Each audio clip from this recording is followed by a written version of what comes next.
Eu quero, em primeiro lugar, saudar o Sr. Bispo e a mesa e agradecer muito o convite que me fizeram para estar aqui.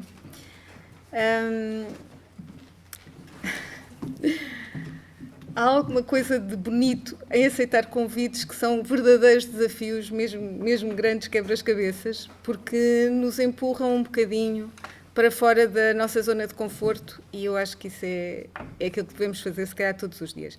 Bem, pelo menos eu tento viver assim. Eu vou, depois destas palavras tão intensas do Tomás, acho que vamos ter aqui um certo... um acalmar de alguma maneira, porque eu organizei a minha apresentação um pouco mais, de uma forma mais escolar. Falar. Mas bem, para quem não me conhece, e eu vejo aqui muitas caras amigas na sala, mas também muitas outras que não conheço, chamo-me Rosalina Gabriel, a doutora Carmo já me apresentou, sou bióloga e com tudo de bom e de mau que isso implica.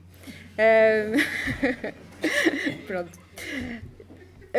Esta carta, algumas das fotografias que vão aparecer aqui foram todas tiradas nos Açores, a maior parte delas pelo meu marido, Paulo Borges, que também está aqui na mesa, na sala, e outras pelo nosso amigo e colega Pedro Cardoso, e a quem eu agradeço.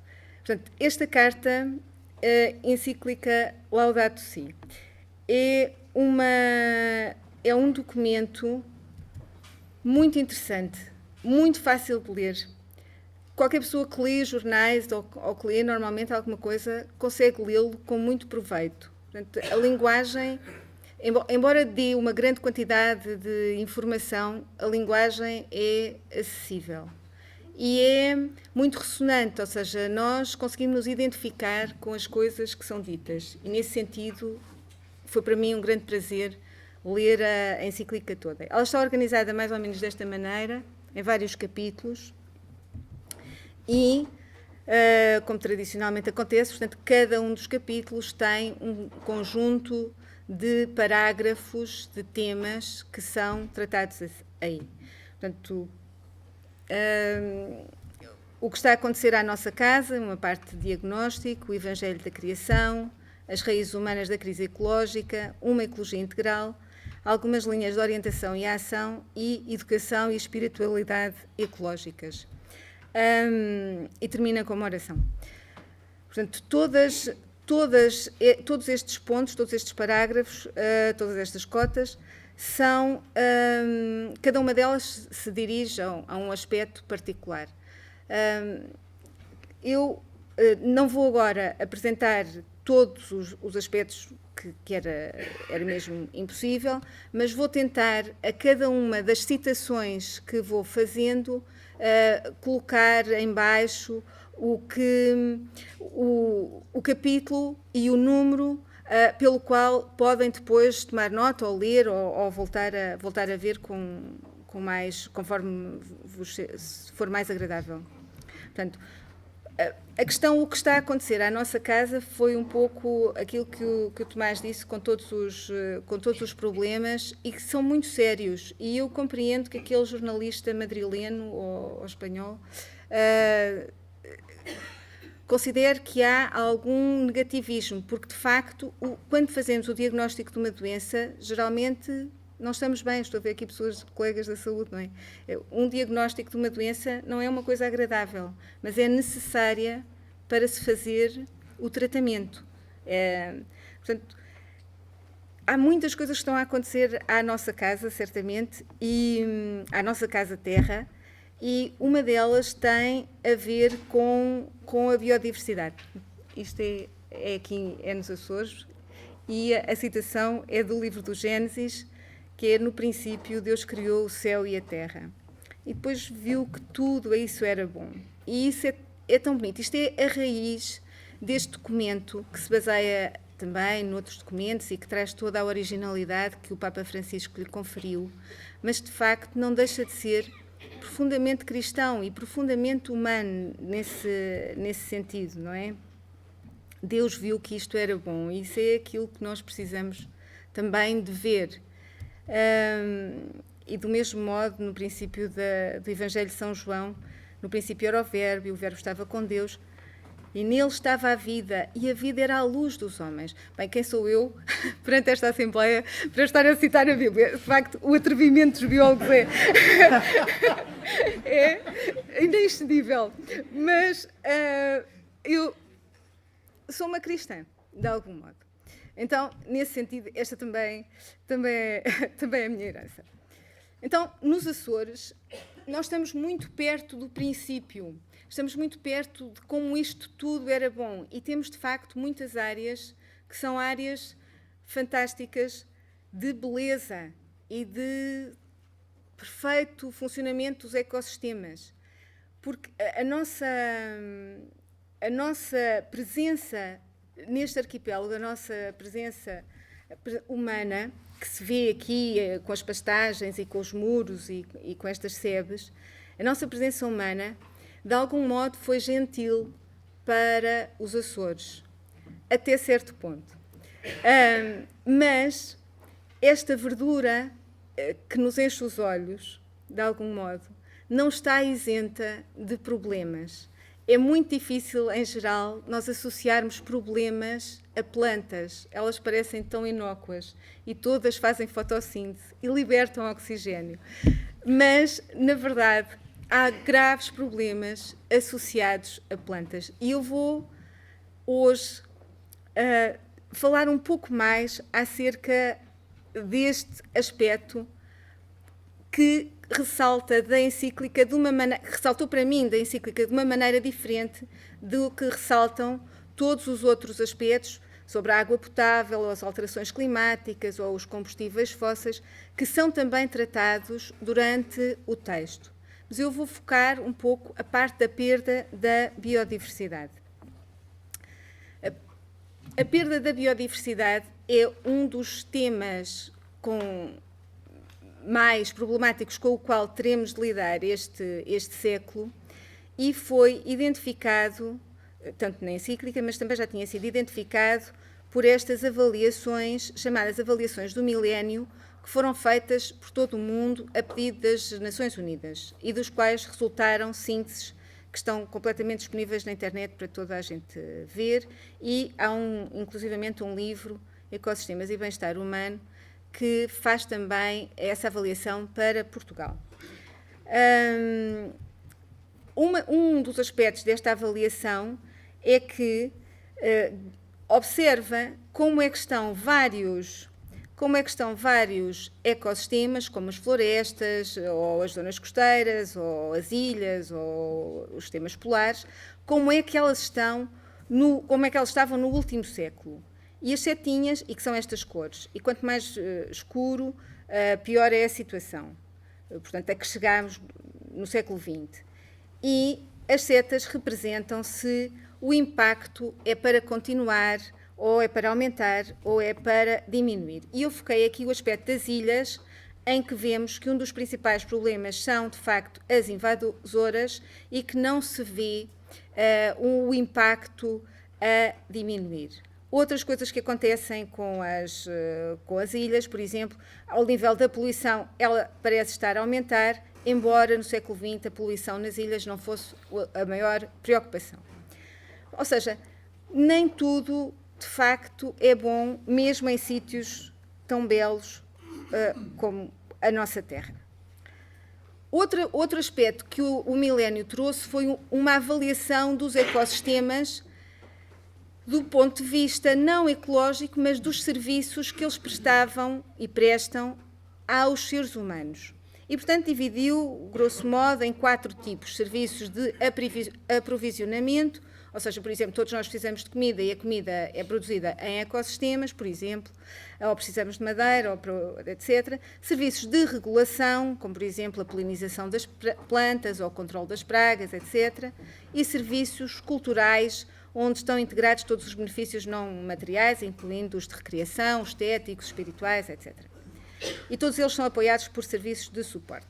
Ora, esta visão dos ecossistemas como prestando-nos serviços é muito interessante, mas há aqui uma lógica self-serving, portanto, que serve para nós, o que significava que, se não fizesse nada disto, então não servia para nada. Em contraste, pronto, isto é o mesmo. Em contraste, ou parecido, a encíclica Laudato Si vai muito mais além, vai muito mais longe, no sentido de integrar a biodiversidade na nossa vida. Portanto, se, aqui no ponto 200, se às vezes uma má compreensão dos nossos princípios nos levou a justificar o abuso da natureza, nós, crentes, podemos reconhecer que fomos infiéis ao tesouro de sabedoria que devíamos guardar. Ou seja, ao reconhecermos que a natureza nos serve, não deve ser esse o único reconhecimento que devemos fazer, mas sim também a parte da gestão individual para o bem comum da nossa comunidade e também da comunidade dos outros seres. Já se falou aqui do Noé, e de facto o Noé tinha um grande dilema, porque ele tinha uma arca para construir, não devia ter muito tempo, nem tinha muitas pessoas à sua disposição, e tinha que levar um casal de animais e também coisas para comer e armazenar e tal. E é interessante, porque também no capítulo 7, que há outra narrativa, em que o Senhor disse a Noé que algumas espécies necessitavam não de um casal, mas de 7 casais, machos e fêmeas. Ou seja, havia já, nestes tempos muito antigos, ou uma experiência, ou uma intuição, ou uma revelação, chamemos-lhe o que for, de que a conservação se faz com as espécies e que há medidas extraordinárias para espécies que necessitam de mais conservação. É muito interessante, muitas vezes pouco falar deste contraste entre um casal ou 7 casais, mas isto é uma medida de gestão, não é, Tomás? É uma medida de gestão, não é? Então, quantas espécies existem nos Açores? Quantos casais destes é que nós temos nos Açores? Bem, as últimas contagens que fizemos foi em 2010, e portanto já foi há 5 anos, mostravam que tínhamos 6.164 espécies terrestres e mais 1.883 espécies marinhas. Portanto, são muitas. E é muito bonito conhecê-las a todas pelo nome. São Boaventura disse de São Francisco: enchendo-se da maior ternura ao considerar a origem comum de todas as coisas, dava a todas as criaturas, por mais desprezíveis que parecessem, o doce nome de irmãos e irmãs. E eu agora tenho, porque nós vivemos nos Açores e não vivemos num sítio onde os mamíferos imperem, embora os mamíferos sejam, de facto, os animais que mais razões de conservação parecem suscitar. Os mamíferos e as aves, enfim. Vou-vos apresentar algumas das nossas espécies, das espécies que, por mais desprezíveis que sejam, podem receber, neste contexto, o doce nome de irmãos e irmãs.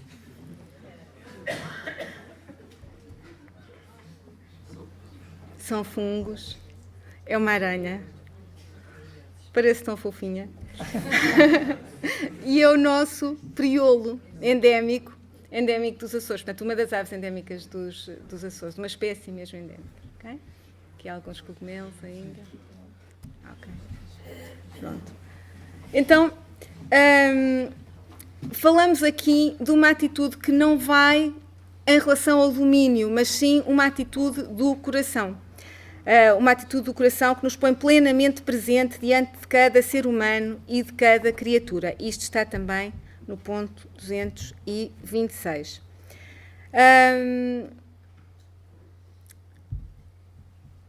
Há também, considera o Papa Francisco, que no cuidado da biodiversidade e no contraste à desertificação, os avanços foram muito menos significativos do que, por exemplo, na regulamentação da poluição, etc. De facto, há muito que fazer ainda. Há muito que fazer para nós passarmos para este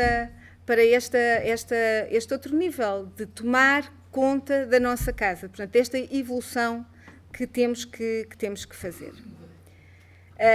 E o que eu queria chamar a atenção é que esses sentimentos e esses propósitos já estão dentro de nós. Porque, por exemplo, num estudo que nós fizemos há alguns anos já, com 74 crianças da terceira, a idade média de 9 anos e meio, portanto, estavam no 4º ano, basicamente. E o Sr. Paulo deve-se lembrar disto. Os argumentos que eles davam para conservar os insetos, que devo dizer-vos são dos animais mais difíceis de alguém achar que vale a pena conservar, tirando as borboletas e as abelhitas, talvez por causa do mel, coisa difícil. Porquê é que vale a pena conservar insetos? A pergunta não era feita desta maneira, mas era mais ou menos assim. Os argumentos que as crianças utilizaram eram argumentos ecológicos, portanto, faziam falta ao planeta, etc., mas também eram argumentos morais. Eu lembro perfeitamente de um menino que disse: eles são seres vivos e eu não sou assassino. Portanto, este propósito, ou seja, nós às vezes pensamos, os argumentos económicos eram pouco utilizados, mas também a verdade é que não são eles que pagam as contas. Mas nós pensamos por vezes que os argumentos económicos ou que nos servem a nós são os únicos que vale a pena usar, mas não são, porque nós somos pessoas e eu acredito que as pessoas, ao terem sido criadas por Deus, têm mais alguma coisa dentro de si do que essa vontade de lucro e de ganância. Portanto, há aqui um apelo a uma participação global e integral de cada pessoa e de todas as pessoas, porque as soluções não podem vir de uma única maneira de interpretar e transformar a realidade. Também precisamos das riquezas culturais dos povos, da arte, da poesia, da vida interior e da espiritualidade. E, neste sentido, nunca é demais insistir que tudo está interligado e que é necessário uma abordagem integral para resolver esta crise complexa em que vivemos, porque não há duas crises separadas, uma ambiental e uma social. Muitas vezes nós perguntamos porquê é que os problemas ambientais não estão resolvidos. Muitos deles nós sabemos resolver, nós sabemos fazer água potável, mas não está feita para milhões de pessoas neste mundo. E porquê? Porque são as pessoas que também têm que resolver. Ou seja, não é algo que vem só do ambiente físico, externo a nós, é algo que está interno. Esta encíclica, agora um parágrafo, faz também as perguntas que nós precisamos de fazer. Que tipo de mundo queremos deixar? Que necessidade temos de nós de estar nesta terra? Com que finalidade passamos por este mundo? Isto são as perguntas existenciais de qualquer ser humano e precisamos ter uma resposta para elas, que é a nossa resposta. Não é preciso que seja a resposta do Papa Francisco, é a nossa. Mas sabendo que o efeito das nossas ações pode conduzir a um futuro muito pior para os nossos filhos. Nós não queremos isso, tenho a certeza que não. Então, todos podemos colaborar como instrumentos de Deus no cuidado da criação, cada um a partir da sua cultura, experiência, iniciativas e capacidades. E, enquanto andava a procurar a melhor maneira de apresentar estas breves noções, encontrei este site dos ecojesuítas, Healing Earth, que propõem esta metodologia: ver cientificamente, avaliar eticamente, refletir espiritualmente e agir com eficácia. Eu acho que este ciclo é um ciclo que nós podemos fazer na nossa vida, e o primeiro aspecto é ver, procurar saber. Não podemos ignorar tudo o que acontece. E há um caminho longuíssimo a percorrer e pronto, enfim, não deixemos que esta tristeza do diagnóstico afaste a alegria que pode ser a nossa participação na sua cura. Obrigada.